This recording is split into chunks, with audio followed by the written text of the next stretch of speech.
নমস্কাৰ প্ৰিয় শ্ৰোতাসকল, আমি পাঠ কৰি আছোঁ ইন্দ্ৰাণী শৰ্মাৰ জনপ্ৰিয় উপন্যাস অৰ্ণৱ, আস্থা আৰু জেইচি।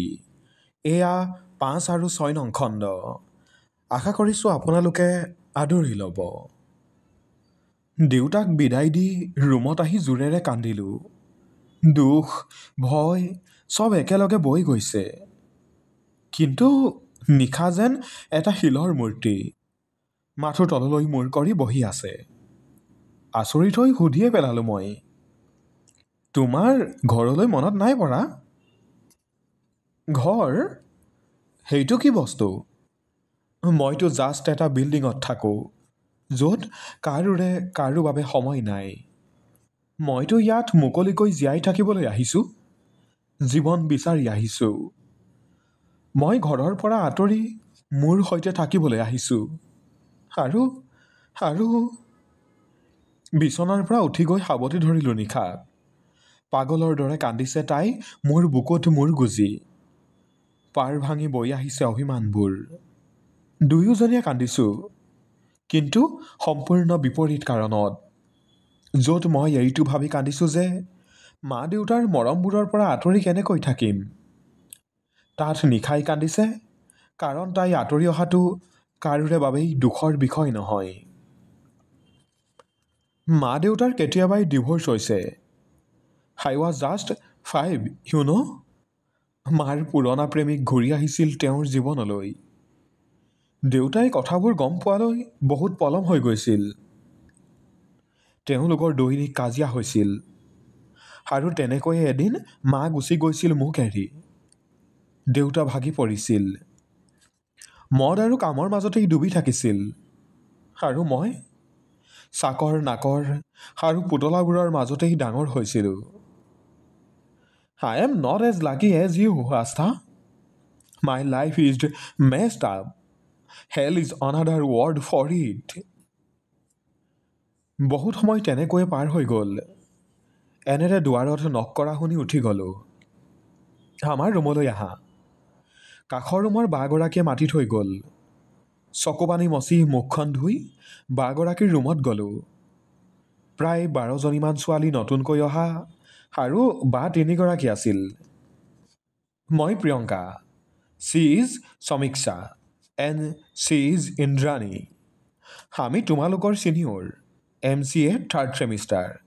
চ' as it's your first day, let me tell you the rules. তিনিওজনী বায়ে কথাবোৰ বুজাই দিলে। যদিও আমি এক্সটেনশ্যনত আছিলোঁ, আমাৰ খোৱা বোৱা মূল হোষ্টেলতে হৈছিল। বাহঁতৰ ৰুমত কথা পাতি থাকোঁতেই বেল বজাৰ শব্দ শুনিলোঁ। তাৰমানে ভাত খাবৰ হ'ল। আমি গোটেইবোৰ একেলগে মেইন হোষ্টেলৰ ফালে ওলাই গ'লোঁ। কিন্তু মেইন গেটৰ ওচৰ পাই মই থৰ লাগিলোঁ। নিশাৰ হাতখন জোৰেৰে চেপি ধৰিলোঁ। ছিনিয়ৰ বা দুজনী আৰু প্ৰায় 3জনমান ল'ৰা সেইখিনিতে কথা পাতি আছে, হাতত নোটবুক লৈ। কিবা ডিছকাছ কৰিছে বুলি ধৰিব পাৰি। কিন্তু তাৰ মাজত সেইজনো আছে, অৰ্ণৱ। হাই। মই একো উত্তৰ নিদিলোঁ। চকু কিয় ৰঙা হৈ আছে? আকৌ কান্দিছিলা? এইবাৰো মই মৌন হৈয়ে থাকিলোঁ। নিশাৰ হাতখন চেপি পেলাইছোঁ। লগত যোৱা চবেই আমাক চাই আছে। লাজতে মৰি যাম যেন লাগিল। আনচাৰ মি, ডাম ইট, চিঞৰি উঠিল তেওঁ। মই কিবা কোৱাৰ আগতেই বাহঁত আগবাঢ়ি আহিল। Arnab, please, not here. তই এতিয়া ৰুমত যা। উৎপল, লৈ যাচোন ইয়াক। ভয়, লাজ, খং সকলোবোৰ সামৰি ডাইনিং হলৰ ফালে সোমাই গ'লোঁ। ভাতকেইটা আগত লৈ উচুপি থাকোঁতেই গ'ল। ঘৰত ভাতৰ পাতত বহি মা, মই আৰু দেউতাই কিমান যে কথা পাতোঁ। আজি বাৰু মাহঁতে কি কৰিছে? দেউতাৰ কুহুমীয়া পানীগিলাচ সদায় ময়ে দিওঁ। আৰু মায়ে আজিও চাগে নিজলৈ একোৱেই লোৱা নাই। ভাতকেইটা লিৰিকি বিদাৰি এৰি থৈ আহিলোঁ। মন কৰিলোঁ মোক দেখি চবেই কিবা আলোচনা কৰিছে নিজৰ মাজতে। এনেতে 4th ইয়েৰৰ বা এজনী আহি ক'লেহি, চব নিউ কমাৰ ৰুম নাম্বাৰ 303 লৈ আহিবি। ভাত খাই উঠি চিনাকি হ'ম। আমি মাত্ৰ ইজনীয়ে সিজনীৰ মুখলৈ চাইছোঁ। চবেই ভয় খালে যে ইচিত ৰেগিং হয় বুলি শুনিছিলোঁ। কি বা কৰিব আজি? আস্থা বৰুৱা, আপোনাৰ বিষয়ে দুষাৰমান কওকচোন। হাঁহিয়েই কলেজ হিলাই দিলে আপুনি। অৰ্ণৱ, সেইবোৰৰ মূলতে সেই মানুহজন কিয় মোৰ পিছত লাগি আছিল দিনটো। কিমান লাজ পাইছোঁ মইহে জানিছোঁ। মোৰ নাম আস্থা বৰুৱা, ঘৰ শিৱসাগৰৰ নাজিৰাত। শিৱসাগৰ? বিহু নাচিব জানো তেতিয়াহ'লে? জানো। নাচ তেনেহ'লে। মোবাইলতে কোনোবাই গান লগালে, ময়ো উপায় নাপাই এপাক নাছিলোঁ। চবেই হাত চাপৰি বজালে। লাজটো এনেও বেছি মোৰ। আকৌ ৰঙা পৰিলোঁ। তাৰ পাছতো কিবা কিবি কৰিব দিলে, কৰিলোঁ। এতিয়া কচোন, বয়ফ্ৰেণ্ড আছেনে নাই তোৰ? নাই। ইমান ধুনীয়া ছোৱালী আৰু বয়ফ্ৰেণ্ড নাই? মিছা কথা নকবি। দেখাত মই বেয়া নহয় বুলি জানো, কিন্তু সেই বুলিয়ে বয়ফ্ৰেণ্ড থাকিব লাগিব বুলি কথা আছে নেকি? সঁচাকৈ নাই। অ'কে, এতিয়া যা। আৰু কলেজলৈ যাওঁতে ন' মেকআপ। চুলি বেনি গুঠিব লাগিব, ফৰ্মেল চেলৱাৰ দুপাট্টা পিন মাৰি ল'ব লাগিব, আৰু ফ্লেট চেণ্ডেল পিন্ধিব লাগিব। কাজল লিপষ্টিক একো লগাব নোৱাৰিবি। ৰুমলৈ আহি নিশাৰ লগত 5 দিনৰ কাৰণে কি কৰিব লাগিব ঠিক ঠাক কৰি ঘৰলৈ ফোন কৰিলোঁ। দেউতা মাৰ লগত কথা পাতি শুবলৈ চেষ্টা কৰিলোঁ। এনেতে ফোনটোত এটা মেছেজ আহিল। বিহু নাচিব কোনে শিকালে? কাৰ নম্বৰ চিনি নাপালোঁ। কোন হ'ব পাৰে? বহুত দেৰি ভাবি ভাবিও পাৰ নাপালোঁ। তেনেতে আৰু এটা মেছেজ। শুই থাকা এতিয়া, গুড নাইট, অৰ্ণৱ। ফোনটো সৰি পৰিল হাতৰ পৰা। কেনেকৈ পালে মোৰ নাম্বাৰটো? আৰু বিহু নাছিলোঁ বুলি জানিলেচোন। কি হৈছে এইবোৰ? কলেজৰ প্ৰথম দিন আজি। ৰাতিপুৱা 7:30 বজাতে ক্লাছ আৰম্ভ হয়। দেউতাই জন্মদিনত কিনি দিয়া গুলপীয়া চুৰিদাৰযোৰ পিন্ধি নিজকে এবাৰ চালোঁ। নিশাই আঙুলিৰে ইচাৰা দি ধুনীয়া লাগিছে বুলি জনালে। ভাল লাগিছে সকলোবোৰ। নিশাৰ লগত একেখন বেঞ্চতে বহিলোঁ। বহুতৰ লগতেই চিনাকি হ'লোঁ। সকলোৰে চকুত ৰঙীন সপোনৰ পয়োভৰ।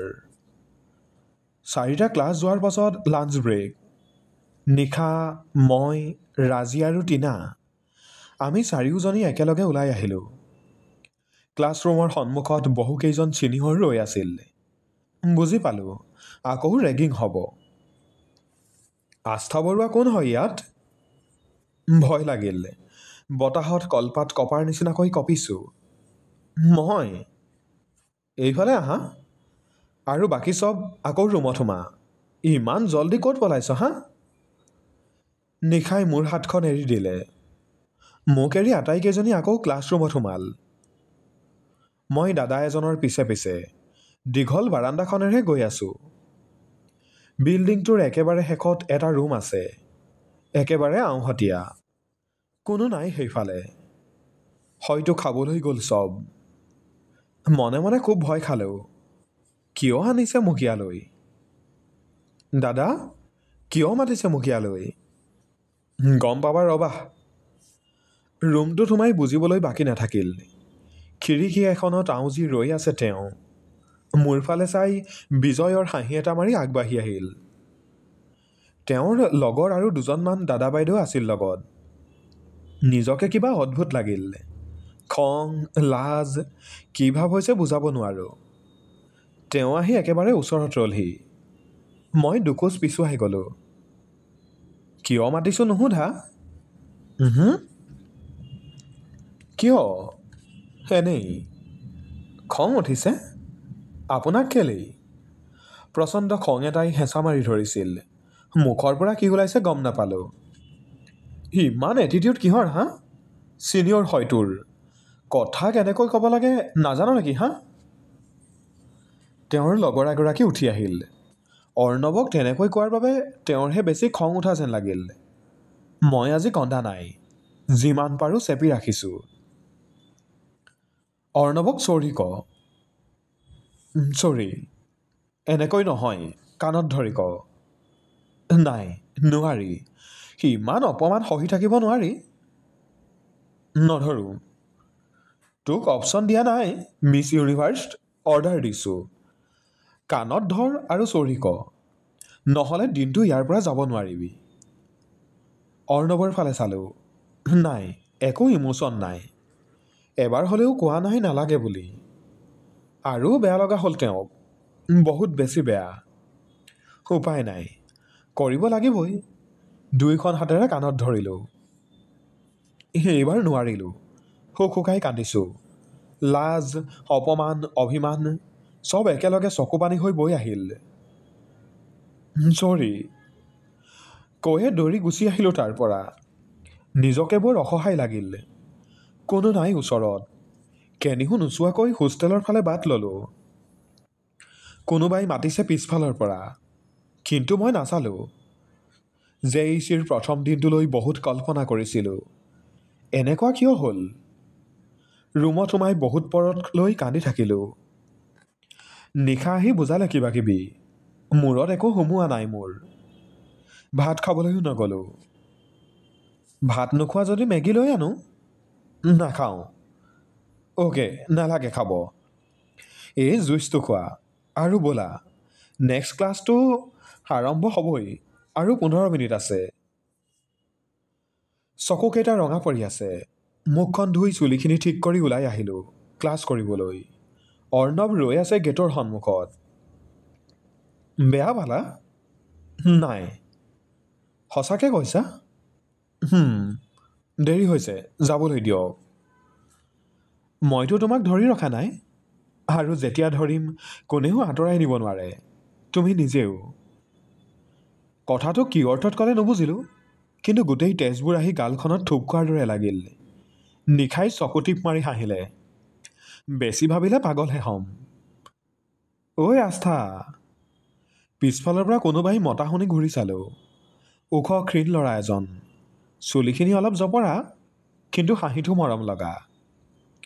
চিনি পাইছা? নাই পোৱাচোন। অংকুৰ?